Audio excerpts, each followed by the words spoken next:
جی میں نے پلان یہ کیا ہے کہ میں 2 منٹ سے زیادہ کی ریکارڈنگ نہیں کروں گی، ایک پارٹ تو آپ پارٹ 1، پارٹ 2، پارٹ 3 اپنے ٹائم کے کنوینئنس کے حساب سے آپ فالو کیا کریں، پیج کو فالو کریں، باتوں کو، اللہ تعالیٰ کی خوشخبریوں کو، رسول اللہ صلی اللہ علیہ وسلم کی حدیثوں کو،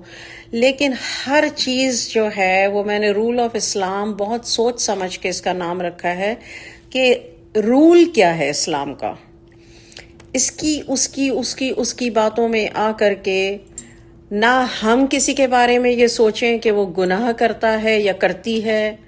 اور پھر ساتھ ساتھ نماز بھی پڑھ رہی ہے، عمرہ بھی کر رہی ہے، حج بھی کر رہی ہے، مسجد بھی جا رہی ہے، یہ بھی کر رہی ہے، وہ بھی کر رہی ہے۔ ہمیں یہ نہیں سوچنا یہ رول آف اسلام ہے۔ کیسے؟ اس کی دلیل کیا ہے؟ اس کی دلیل ہے